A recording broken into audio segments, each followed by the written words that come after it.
Oh my God, man. I don't know, man. I'm so fucking delirious. I'm so fucking delirious, man. Oh.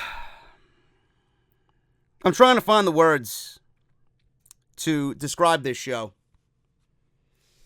It is absolutely pointless for me to even complain.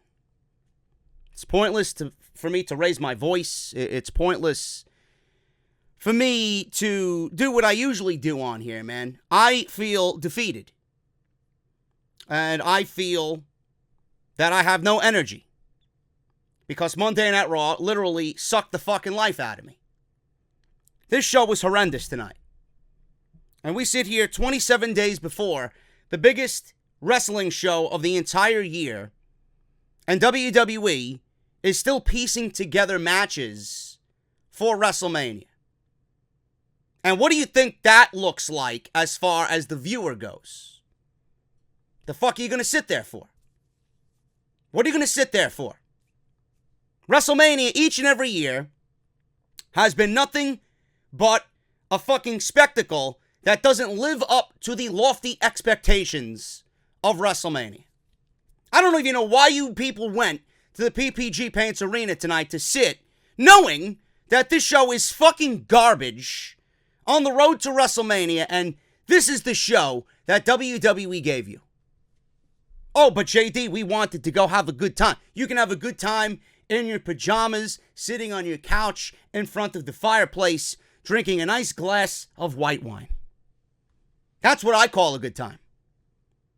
I don't call a good time sitting at the PPG Paints Arena watching Dana Brooke come out and confront Ronda Rousey.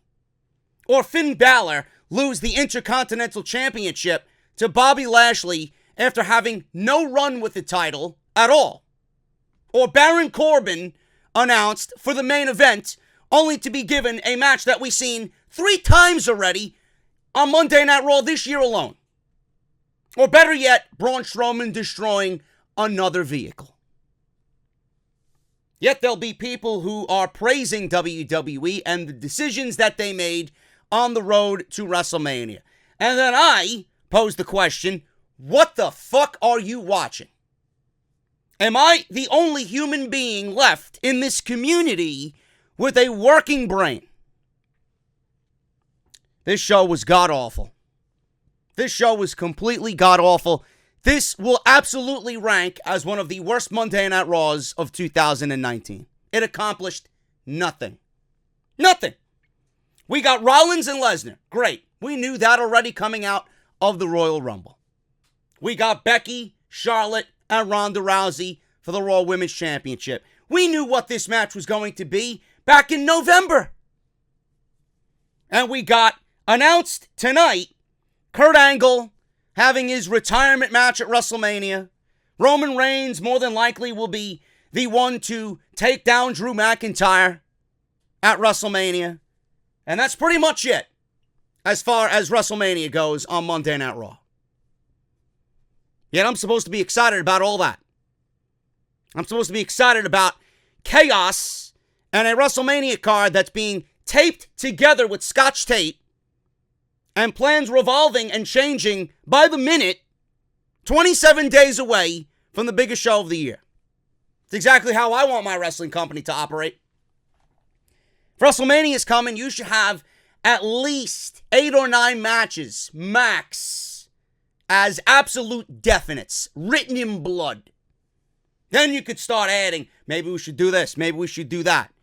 But the fact that Monday Night Raw has given us absolutely nothing as far as WrestleMania goes, what does that tell you about how they feel about WrestleMania? You're going to watch it anyway because it's WrestleMania. It's disgusting. And as far as I'm concerned, WrestleMania doesn't even feel like WrestleMania and has not felt like WrestleMania in God knows how long. You might as well look at WrestleMania and think, wow, this is just like Battleground, or this is just like Extreme Rules. WrestleMania is nothing but a D-level pay-per-view hidden in the spotlight and the grandeur that is, quote-unquote, the greatest event in sports entertainment. Bullshit.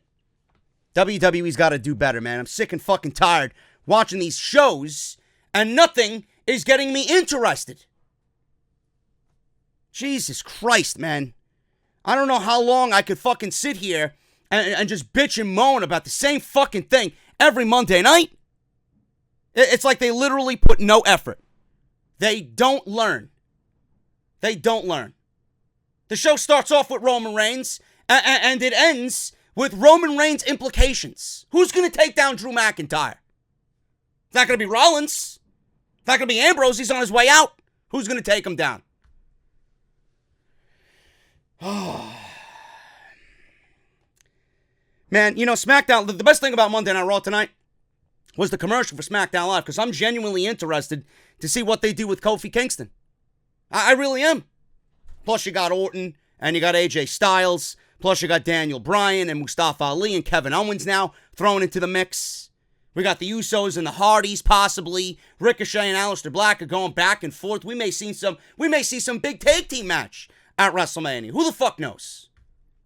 But everything that's happening on SmackDown Live, even with Shane and The Miz, more entertaining than what is going on Monday Night Raw.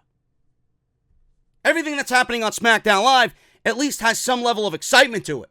But on Monday Night Raw, it's like they go out of their way to suck the fucking life out of you. I don't know, man. I'm tired of fucking complaining. Monday Night Raw, Pittsburgh, Pennsylvania. Don't know why you people in Pittsburgh willingly paid money to sit for 3 hours to watch such a lackluster, poor effort that built towards WrestleMania and did absolutely nothing. Then there'll be some people defending WWE's creative decisions on this show. Let's break it down. Before we do that, man, thank you guys so very much for all your support. If you missed them, Fastlane, review live on the channel, Fastlane preview and predictions, and Off the Script. We talk about WrestleMania. WrestleMania 35 rumors, major news and rumors. We'll talk about some of that tonight here on the podcast. Bad news possibly for Kofi Kingston. Plus, if you guys missed anything else on the channel, it is all right there in the annotation that you see in the top right corner of your screen. The Fastlane review is close to 2,000 likes and now over 40,000 real-time views, man. For a B-level pay-per-view, I am pretty pleased with those analytics, man. So if you guys missed any of that, please go and check them out and show your support. Remember, Hooters is going to be the home of the meet and greet, man. The official off-the-script meet and greet. 155 West 33rd Street, New York City, across from Madison Square Garden.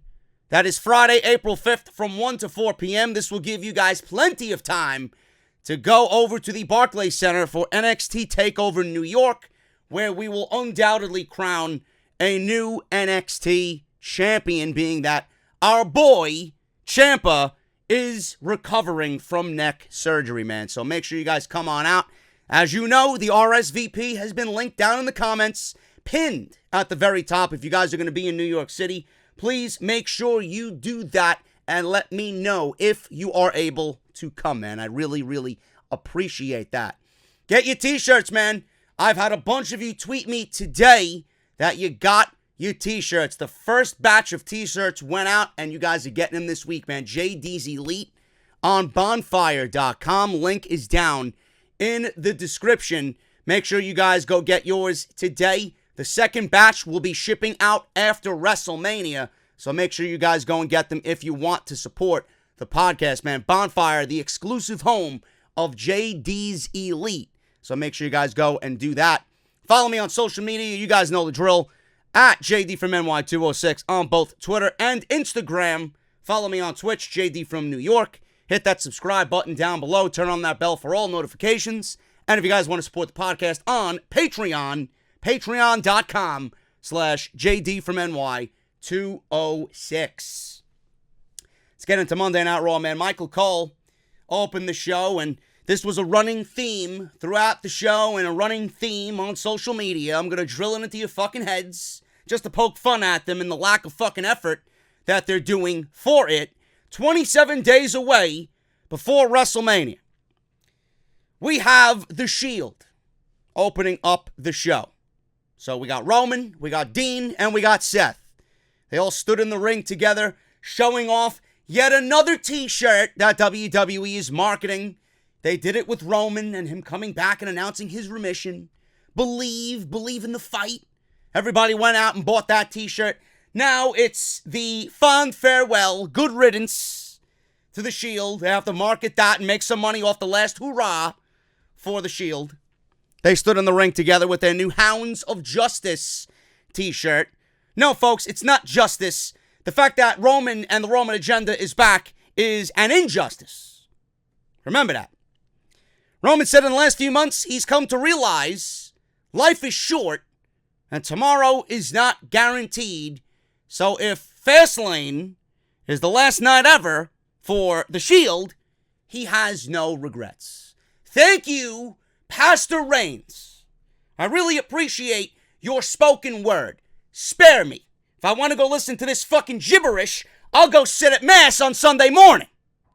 I don't need it. Stop it. He said he asked for a favor last week from 2 people. And these people did not let him down, and they never have. And for that, I'll be forever grateful. Okay, Mr. Reigns, maybe you developed dementia on the road to recovery from leukemia. I don't know. Dean Ambrose has never let you down? Seth Rollins has never let you down? In what context did they not let you down? In the ring together with you? Or in general? Because if I remember, Rollins joined Triple H and he went corporate. Dean Ambrose said, fuck you to Seth Rollins after they won the Raw Tag Team titles last year. Maybe you should be a little bit more specific, Mr. Reigns. Now, Reigns said he hasn't had a singles match on Raw in over 5 months. That's a great thing. I don't know why you're bringing that to everybody's attention. I think that's fantastic. So he'd like to correct that tonight here in Pittsburgh. What a lucky bunch of people you guys are.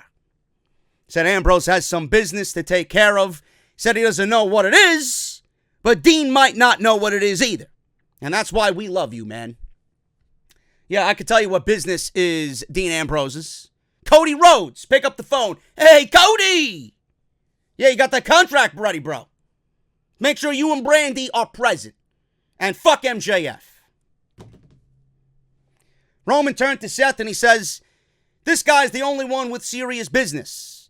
He asked how long he's had this dream. And fans are chanting, slay the beast. Reigns says that's exactly what he's going to do.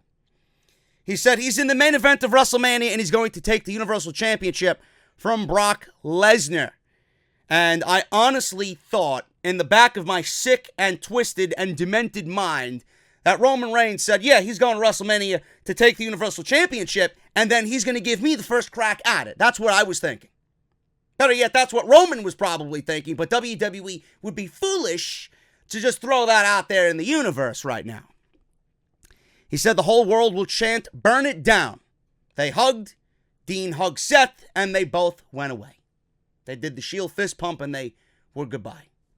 So we wasted 7 minutes as Roman, sat there, or stood there rather, and gave us a spoken word of God, and did the Hail Mary, and then we took the host, and we drank the blood of Christ, and he gave way to Seth Rollins. Pastor Roman Reigns, ladies and gentlemen. So Seth remained in the ring, and he looked up at the WrestleMania sign because that is the initiative by everybody. Look up at it as if it's Christ. Look up at it, gaze at it, admire it. He said last night at Fastlane, the Shield burned it down. I wanted to burn my fucking TV down at the side of another 6-man tag with the Shield involved. He was interrupted by Paul Heyman. Paul Heyman did his usual shtick. Then Seth finished what Heyman usually says. Heyman says he appreciates everything or the gimmick infringement and affirmed whatever that Rollins had stated. Seth said Lesnar had a real tough time getting by Daniel Bryan and got pushed to his limit by AJ Styles and was this close from being beaten by Finn Balor. Now, Heyman conceded that it would be that Lesnar, did do these things. But Seth said it seems Lesnar had trouble with guys who are his size, his stature, his style, and his agility. He said, with all due respect to the names he mentioned, because they are incredible, he said that he is uniquely suited to beat his client at WrestleMania. So Heyman obviously did what Heyman does best. He went into factual detail. He said that, it wasn't supposed to be AJ Styles. It was supposed to be Jinder Mahal that Brock Lesnar was training for. Then it ended up being Daniel Bryan, but it was supposed to be AJ Styles. Then it was supposed to be Braun Strowman, and instead he got Finn Balor. So Heyman going into factual detail.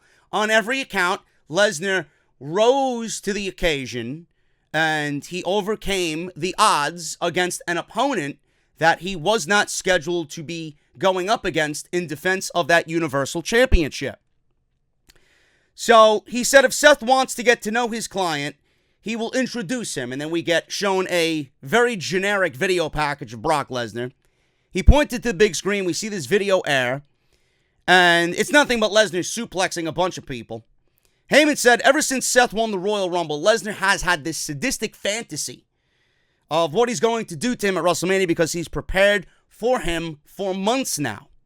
Heyman said Seth doesn't know Lesnar.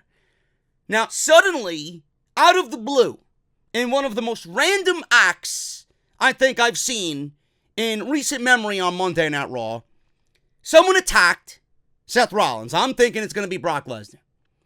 And instead, it ended up being Shelton Benjamin. Yes, I know exactly what you're thinking. Well, JD, isn't Shelton Benjamin on Smackdown Live? Or better yet, I wouldn't be surprised if some of you actually are wondering, did Shelton Benjamin just get signed to the WWE? I didn't know he was a contracted employee. Apparently, he is still with the roster.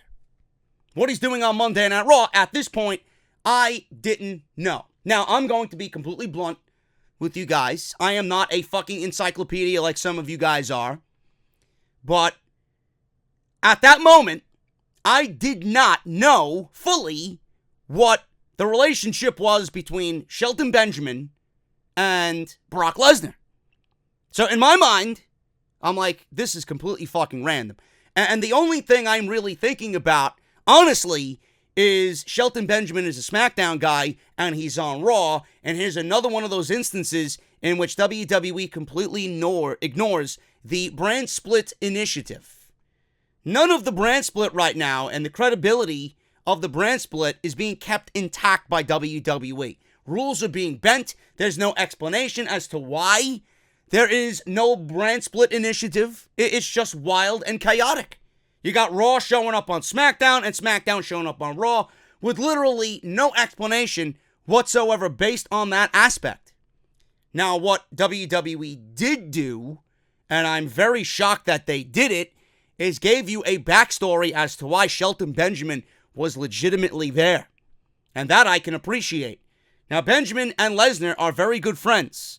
Shelton and Lesnar, did I say Shelton and Benjamin? Shelton and Lesnar. It's late, excuse me. Shelton and Lesnar are very good friends. And Shelton and Lesnar also trained together. They came through the ranks together in professional wrestling. So I love that aspect. And to be quite honest with you, this might be one of those attention to detail things that went through the head of one Bruce Pritchard. I would not be shocked if reports come out later in the week that this was a Bruce Pritchard concoction on Monday Night Raw. Because I love the backstory. This is exactly what I want. The fact that the fans didn't give two fucks about Shelton Benjamin is completely irrelevant. And I don't blame them because the guy's been MIA for most of his WWE run. But the simple fact that he was there and he's got this relationship with Brock Lesnar, and Paul Heyman on commentary during this match stated that he paid Benjamin to be here. I mean, that's pretty much all you needed. Everything else, I guess, is just, complaining to complain, but it is a major issue in WWE that they don't really dive into the fact of, well, this guy's on SmackDown, but he's on Raw, and they don't really keep the brands separate. It's just too chaotic and it's just all over the place. This was a fine match for what it was. Benjamin attacked Rollins during this entire promo, and we got one match out of the two to open Monday Night Raw. The match was fine. There was nothing about the match that was necessarily bad. It got Shelton Benjamin some work.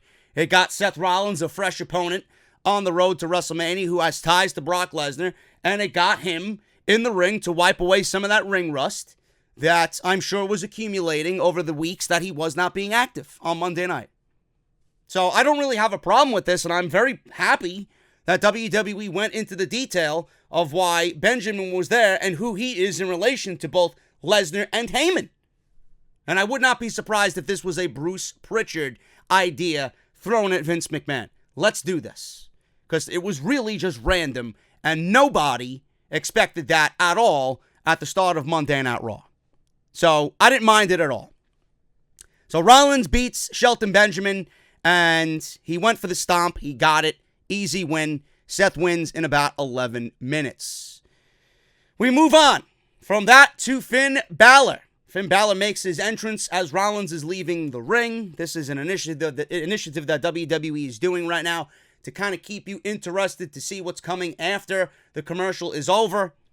But to everybody's dismay, Bobby Lashley and Finn Balor was coming up next. So I don't give a fuck if Finn Balor's on TV. Knowing that he's going one-on-one with Bobby Lashley is all the reason you need to pick up the remote control and put on the Food Network and see who's battling fucking Bobby Flay.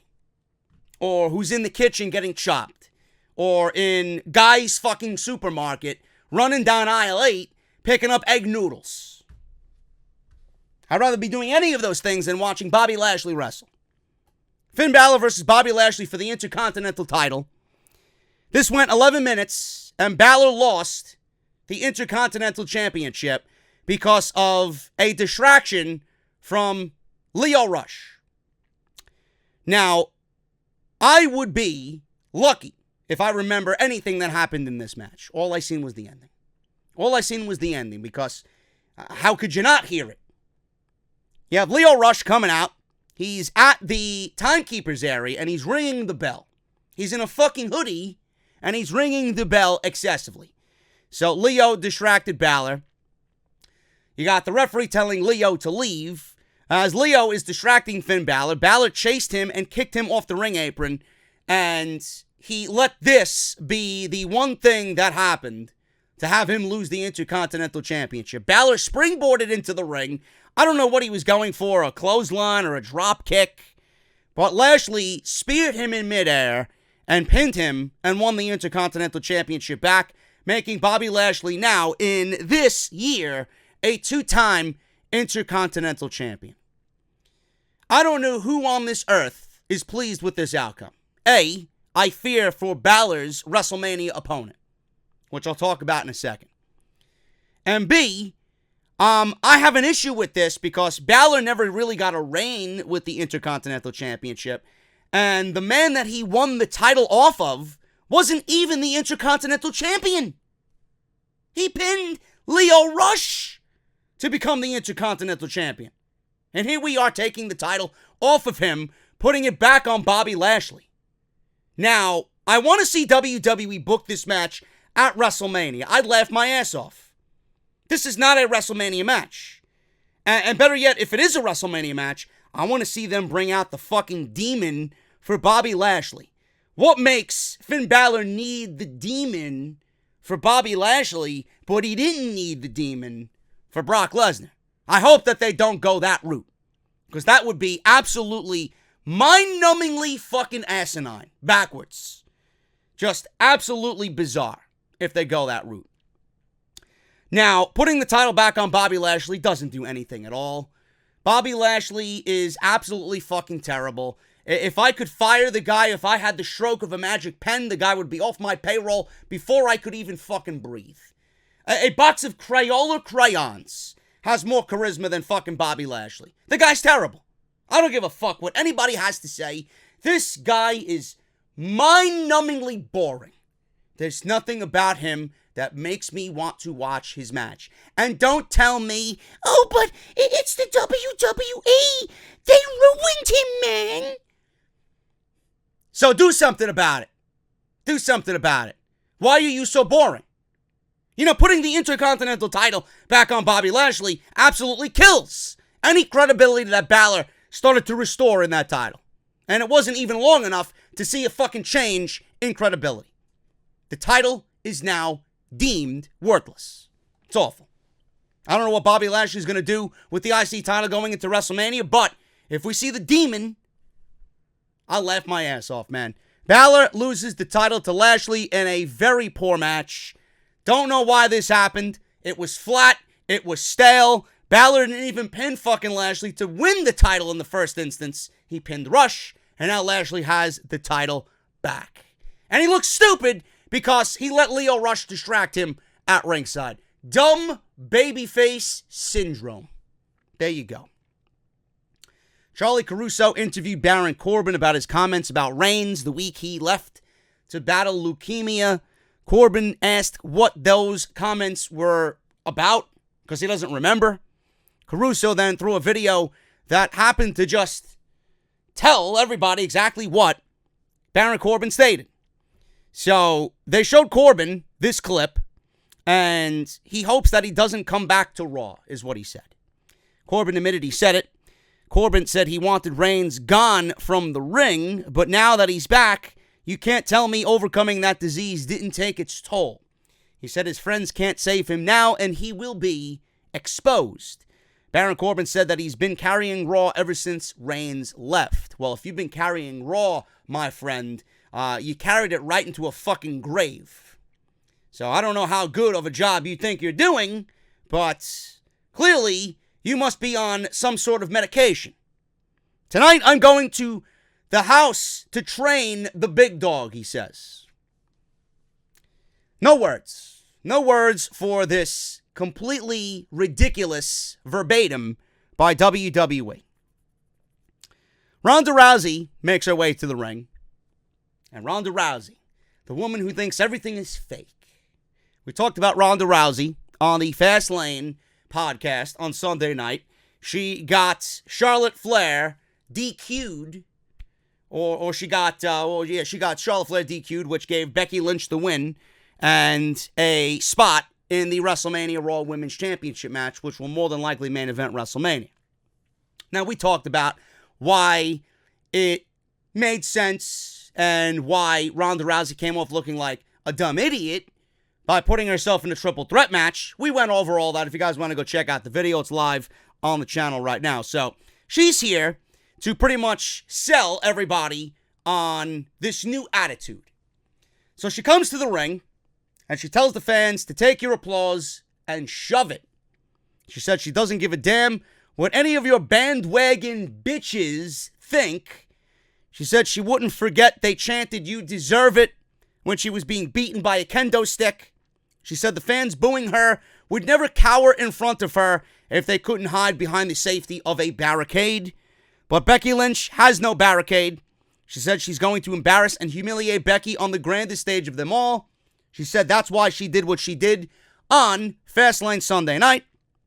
She said she needs to be able to expose that Becky and Charlotte and WWE are carny con artists. Carnies, I think she said. She said she'll walk through Becky and Charlotte and remain champion.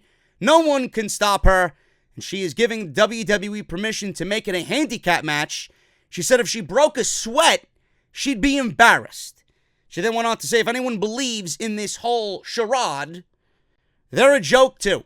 She threw the mic down and was ready to leave the ring. Now, I didn't mind the promo.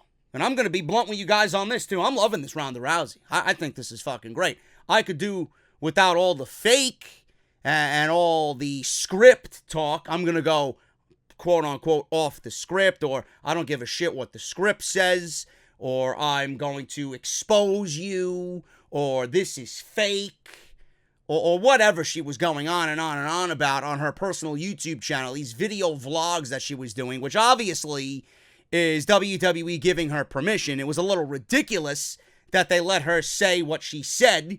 I liked most of what was being done, but the fact that she's going around saying this is fake, this is fake, I don't really think you should be doing that.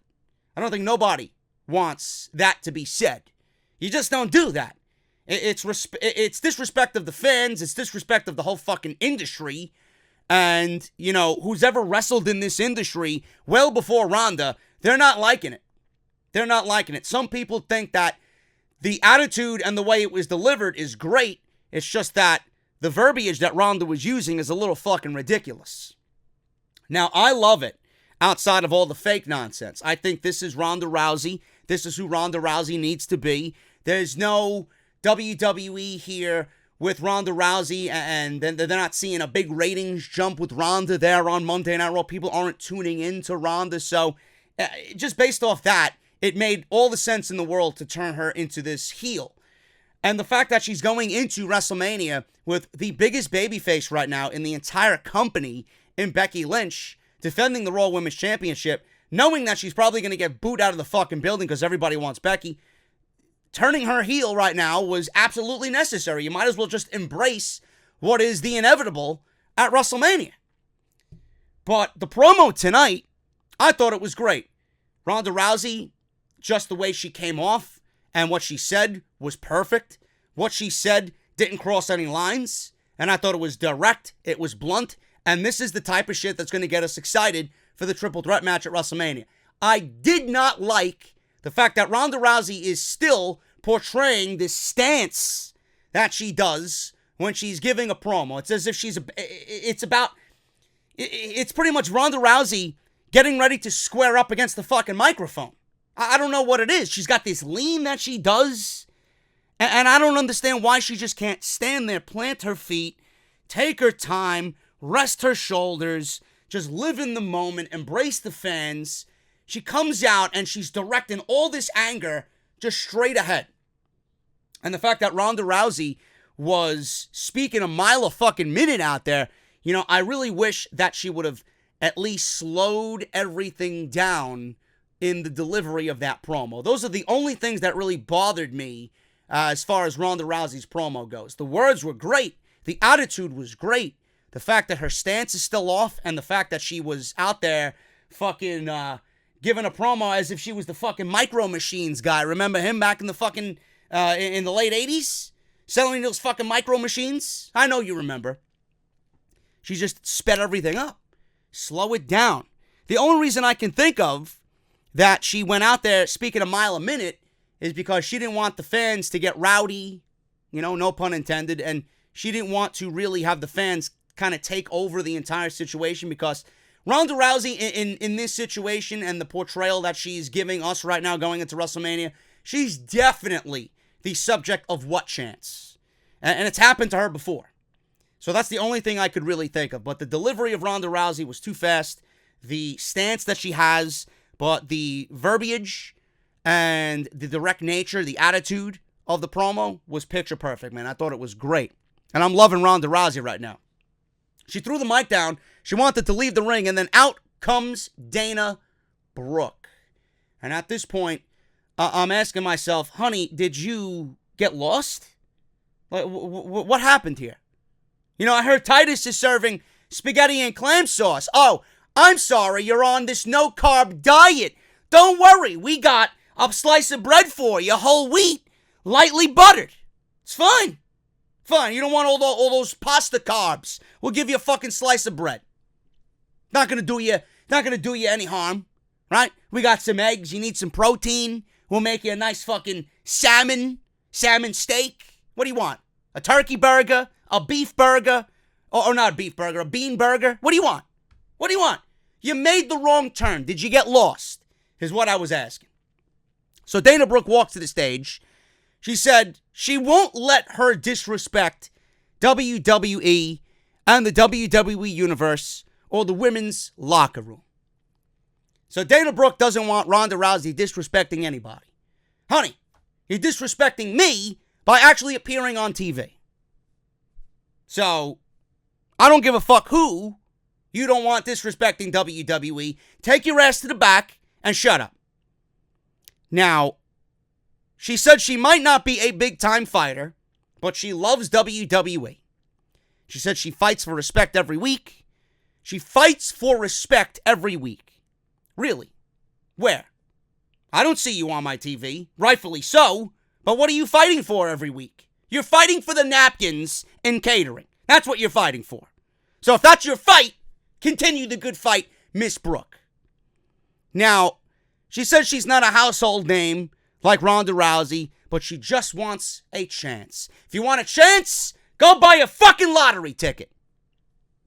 She said she's not a household name, she just wants a chance. She said usually Rousey issues an open challenge the night after pay-per-views. My name is Dana Brooke, and I accept. So Rousey took off her jacket, kicked Brooke right in the stomach, and it looked vicious, and she punched away at Dana Brooke. Ground and pound did Ronda Rousey. Rousey flipped her over twice, very violently, and then she was about to leave the ring. Ronda was about to leave the ring. She said, this bitch is done for. I'm leaving the ring without my title. Let me walk back into the ring, grab my title, fix my pants, and then, fuck you. Leaves the ring. Rousey threw Dana's arm down and said she'd show people an arm bar for $60. I don't know why she mentioned the arm bar and $60. Maybe she forgot that the WWE Network is only $9.99 and you can get WrestleMania for free with a free trial subscription this month. What's $60? Maybe Dana Brooke ate $60 worth of fucking catering, but $60 to watch you put an arm bar on somebody? I would pay $60 not to see Dana Brooke on WWE television. Ronda's gone rogue, said Cole. Rousey grabbed her jacket and the belt and walked away. I think Ronda Rousey as a heel is fucking great. And you know what? It would, a lot of people are shitting all over this. You got worked. You're getting worked. If you are emitting such emotion for Ronda Rousey right now and what she's doing, you're getting worked. WWE clearly okayed this. So if you're giving this any type of emotion whatsoever, that's exactly what they wanted. The WWE is doing everything right. So complain. It ain't going away. Ronda's gone rogue. She grabbed the jacket and walked to the back. I'm loving Ronda as a heel. And like I said, I don't think anybody is mentioning this. Shayna Baszler's a bitch in NXT.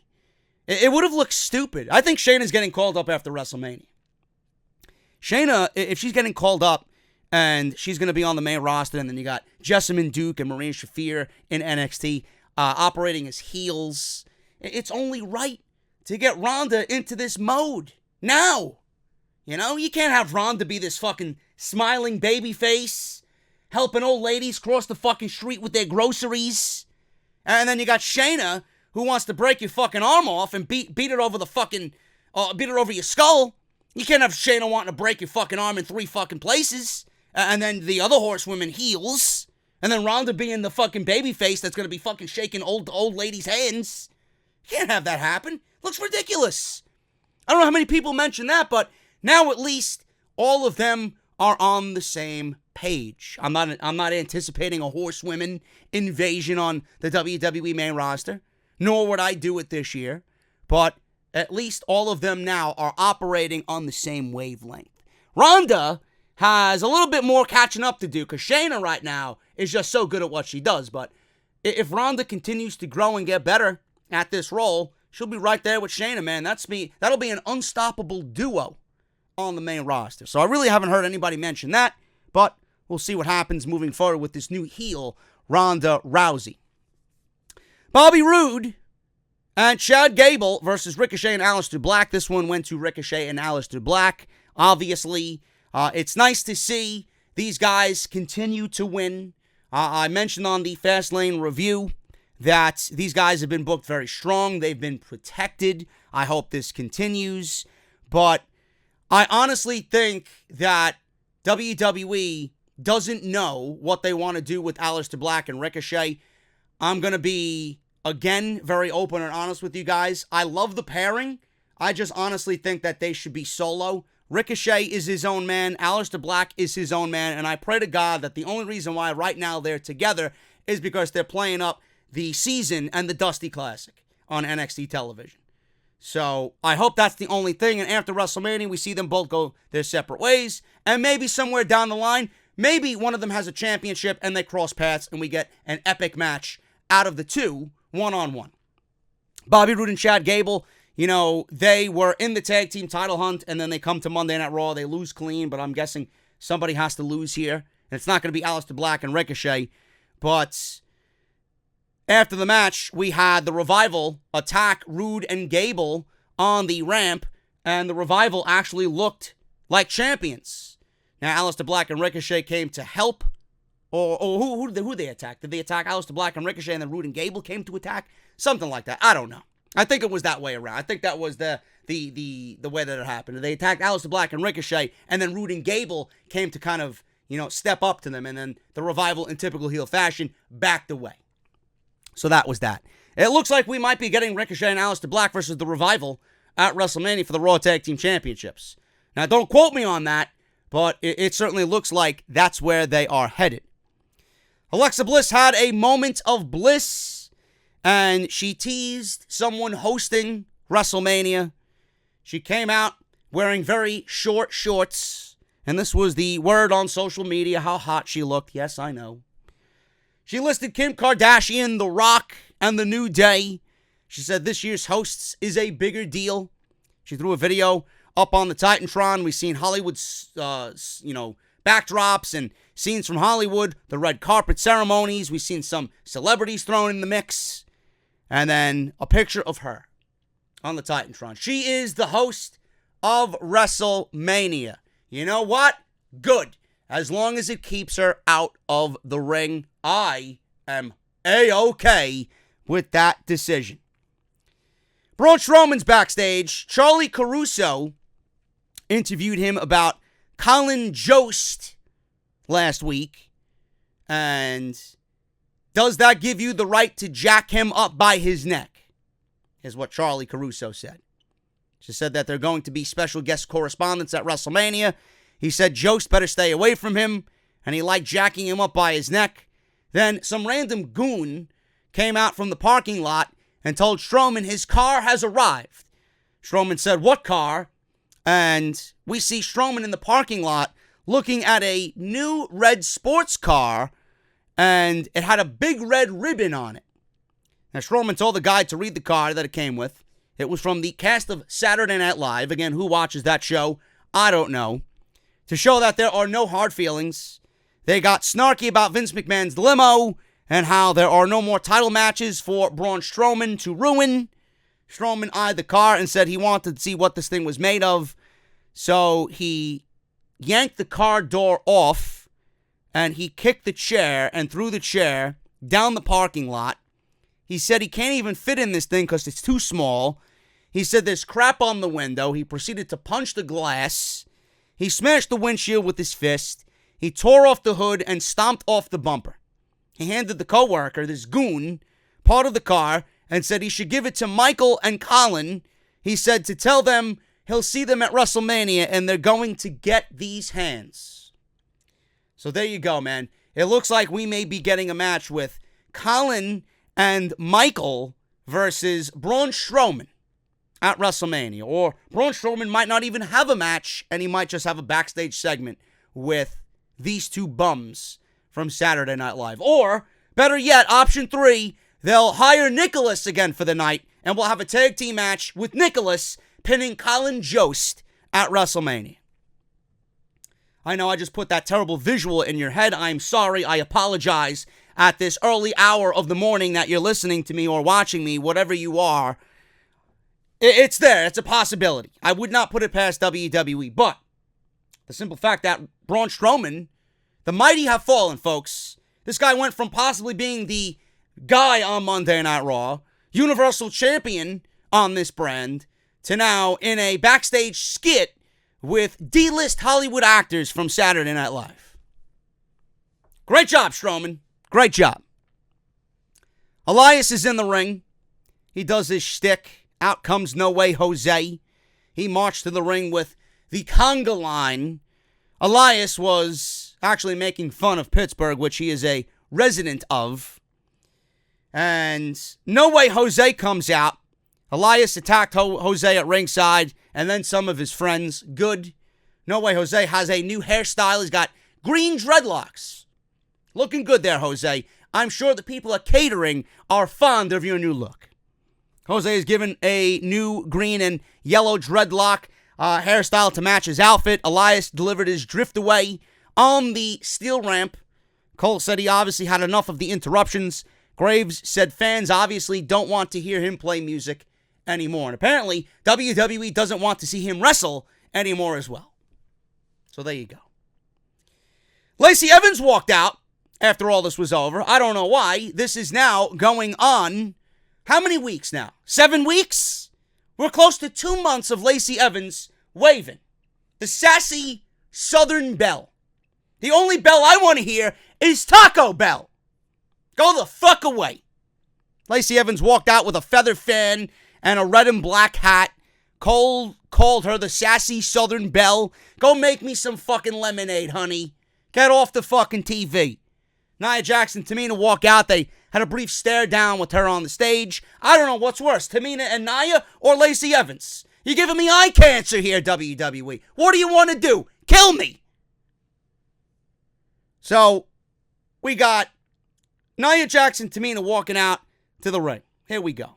This show continues to get worse and worse. If you didn't watch the show, this is what you missed, man. How exciting.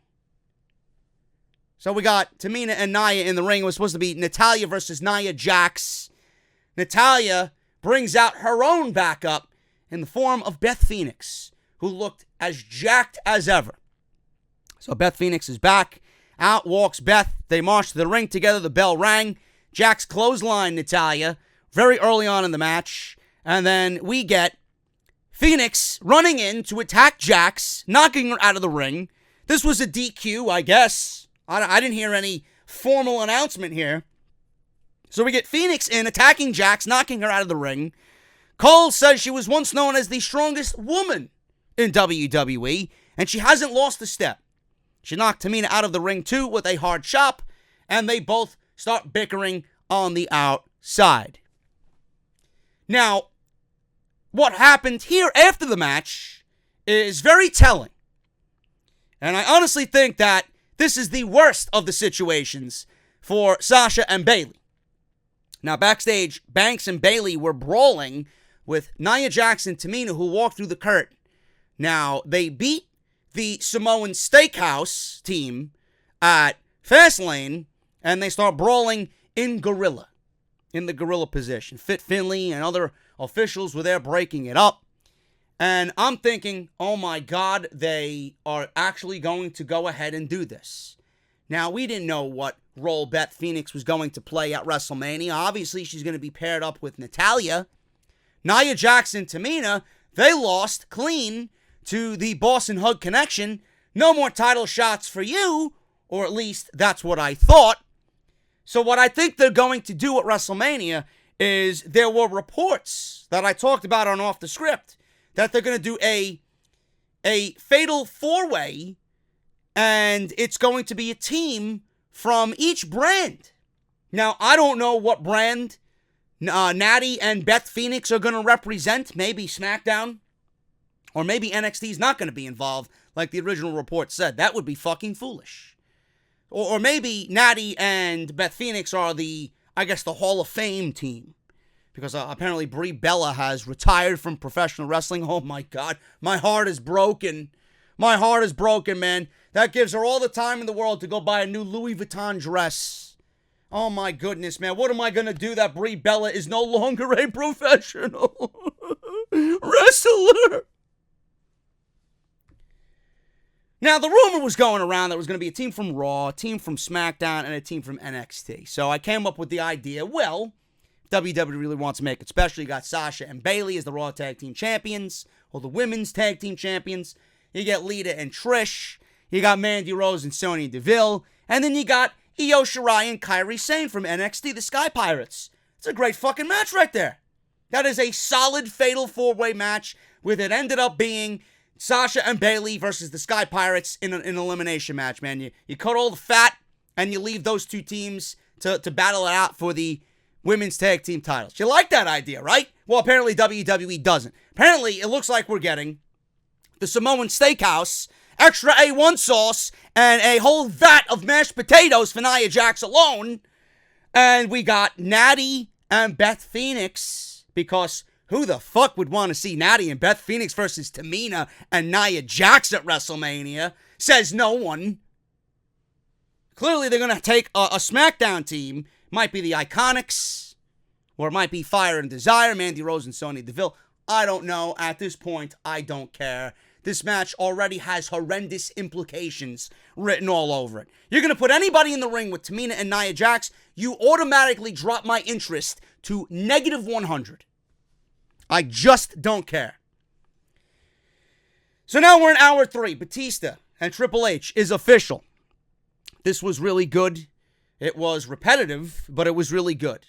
Batista continued to say, give me what I want. Give me what I want. Hunter kept yelling, get in the ring. I'm not going to give you what you want. I'm going to beat the shit out of you. This was really well done. And it played up the fact that, Batista's wanted this match forever. They didn't really go into detail about what WWE did to Batista, which I really wish they would have, and drawn that parallel from what we see on TV to what we heard in the actual reports, where WWE was ignoring all of Batista's phone calls because he legitimately wanted to come back, and they just didn't really have the balls to tell him, yeah, we don't really want you at this time, so they ended up ignoring him. So that was what this all was about, and how this match came to be anyway, but they didn't really dive into all of that. Batista just went on to say, I've wanted what I want for years now, and you wouldn't give it to me.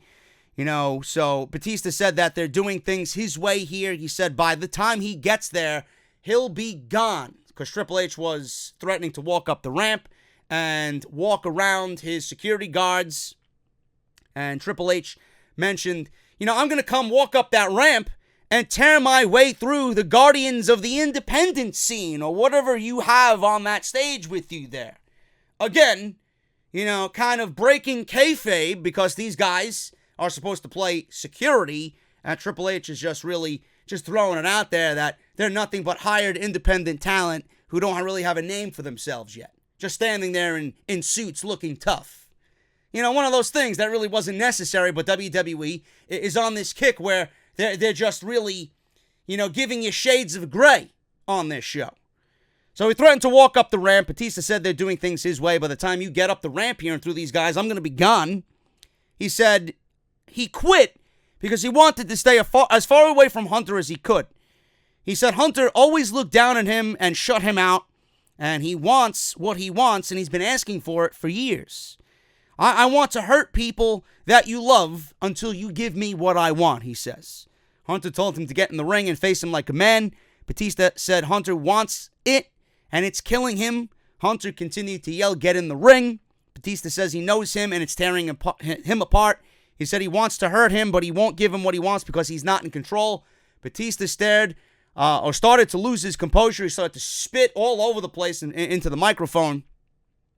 And Batista said he wants him at WrestleMania. He finally let it out. He let the cat out of the bag. He wants him at WrestleMania. Hunter said, if that's what you want, if that's what you want, if this is all this was about, you got it. He said he beat up a 70-year-old man because that's what you want, you're on.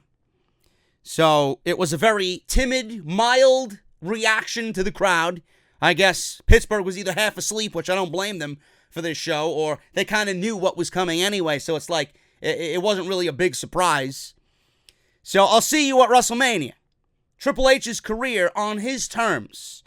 Now, he went to leave, and Hunter said, well, I'll see you at WrestleMania, but you better dig down deep to find whatever scrap is left of the animal, because at Mania, the match will be on my terms. He said there will be no rules, no restrictions, and no law. There will be no holds barred. And again, a very mild reaction from the Pittsburgh crowd.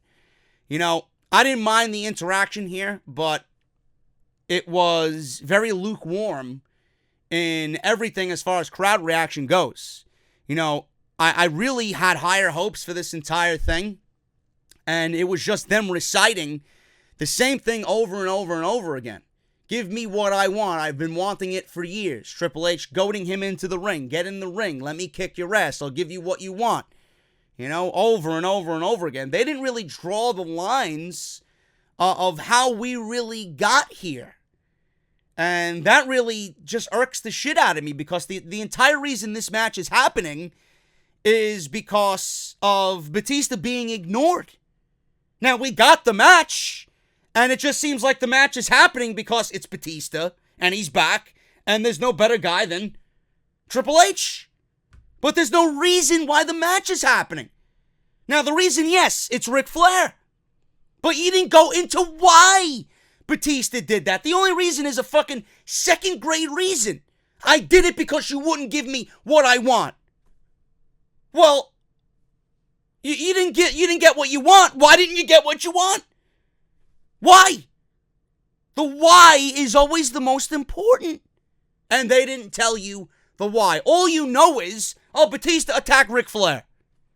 If they went into that and focused more on that, instead of breaking fucking kayfabe and calling this security the guardians of the independent scene, or Triple H last week saying that this isn't the animal and this isn't the game, this is the man, calling Ric Flair by his real name, Richard Fleer. We didn't need all that.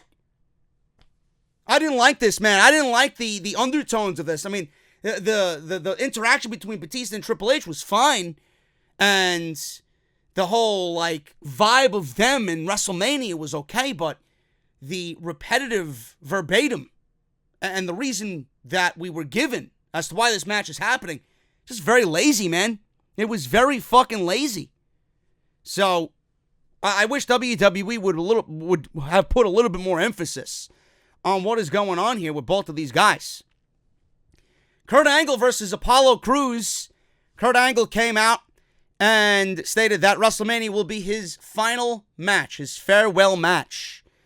And we didn't get any opponent named for Kurt Angle. I have a few brewing in my head. We'll go over that. So he went out and said, what about me wrestling tonight for the last time in Pittsburgh? So out comes Apollo Crews. Kurt Angle wins with the Angle Slam. He beats Apollo Crews. Very straightforward. Hometown moment for Kurt Angle. I'm not sure if this is a situation that Kurt Angle requested for Apollo Crews, or why WWE chose Apollo Crews for this situation. They really could have chose anybody. So I'm thinking that WWE kind of chose Apollo Crews in this situation by request of Kurt Angle. And if that's the case, that's a nice moment for Apollo Crews, man. I'm not a big fan of Apollo, and I'm not a big fan of Kurt Angle right now and what WWE's been doing with him.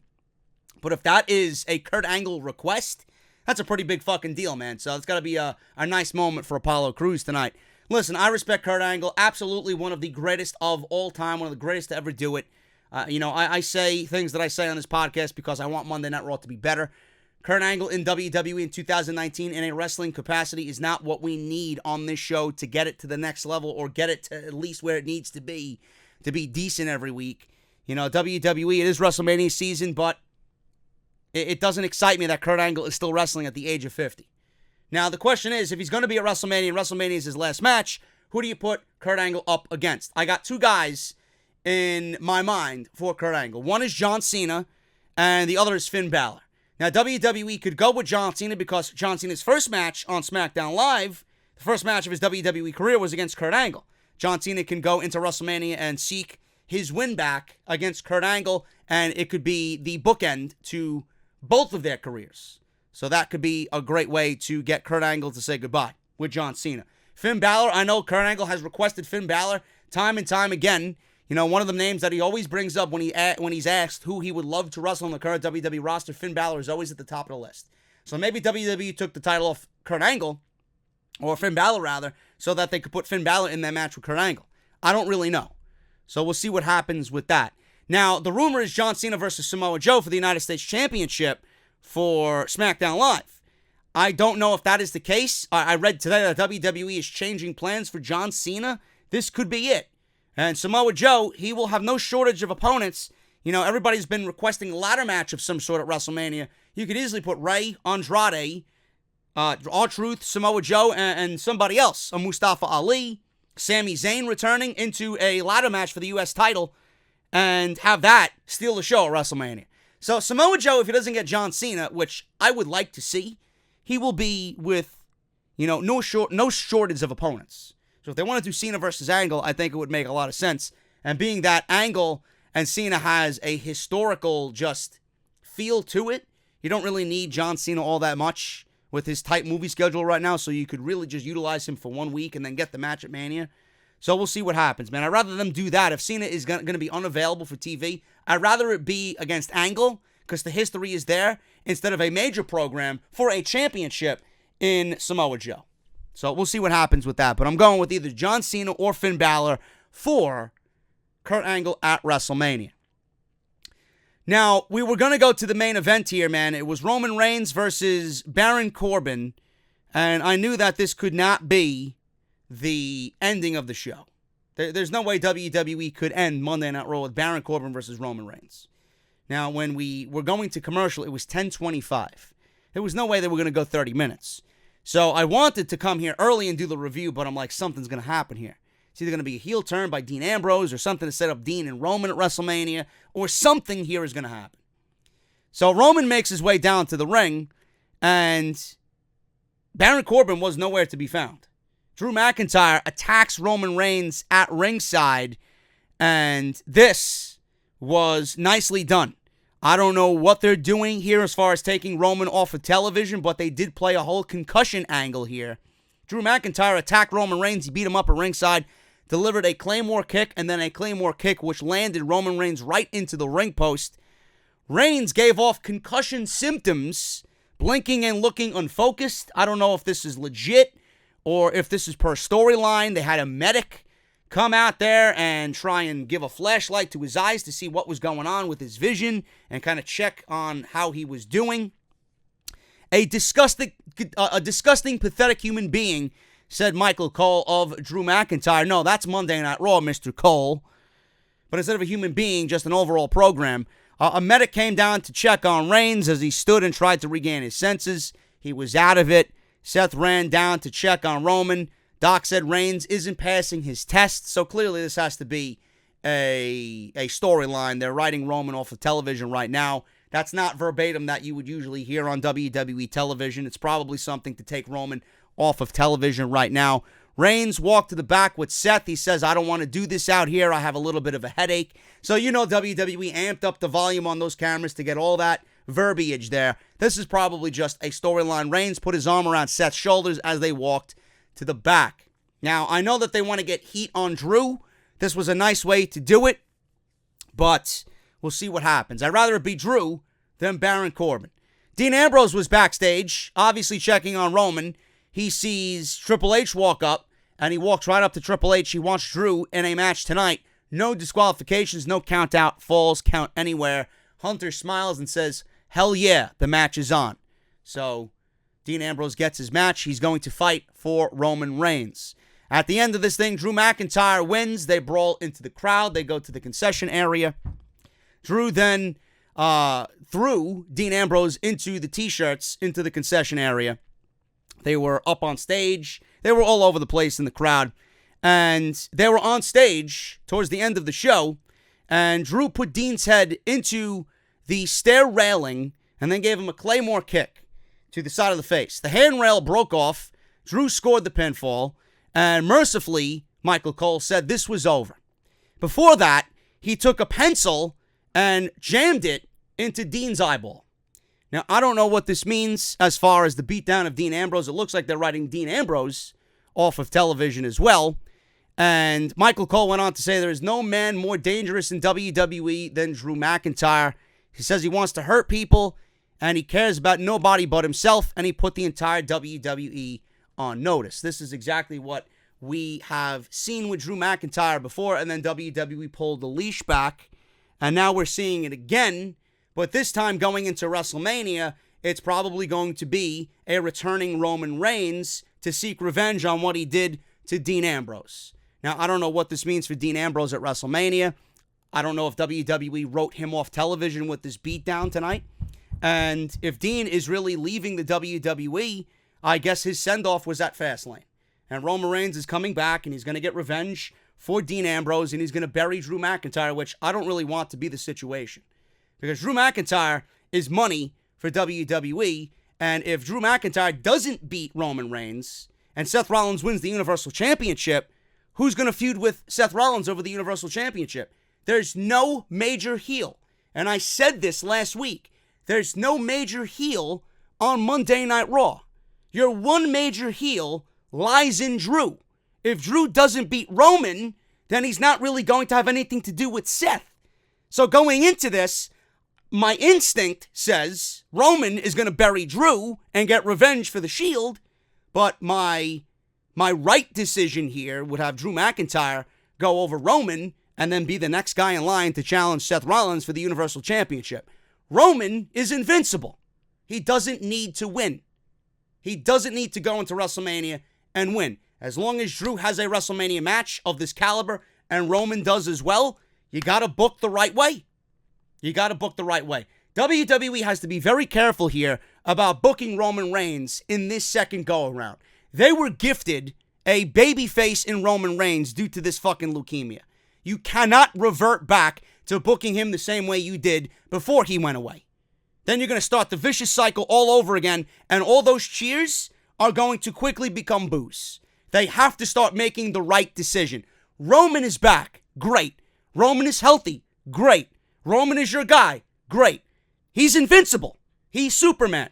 So now what Roman has to do is start putting other guys over who WWE has failed to take to that next level. This is an opportunity to do that, and if they don't, I fear that Drew McIntyre is never going to get an opportunity or a shot on Monday Night Raw. They have to be careful. It looks like Roman and Drew is the match at WrestleMania. After all the rumors and reports of Roman versus Baron Corbin at WrestleMania, I'd rather this be it than Roman versus Baron Corbin.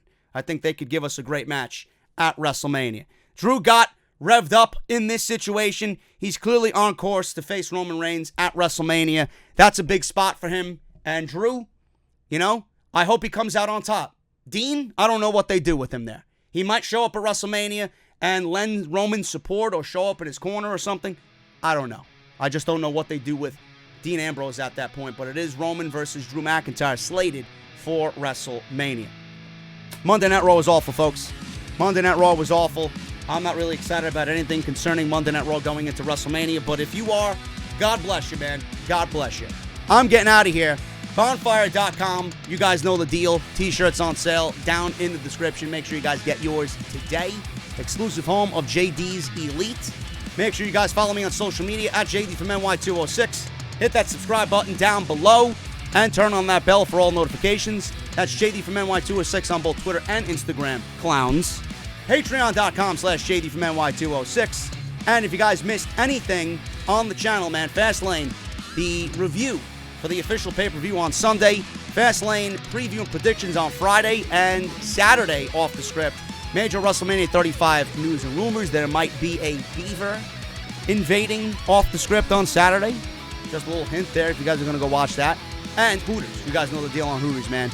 That is on 155 West 33rd Street, New York City, across from Madison Square Garden, right before NXT TakeOver meet and greet, the official off the script meet and greet. We got 40 RSVPs already, man. You guys are kicking ass with that. Can't wait to meet all of you from 1 to 4 p.m. April 5th, Friday.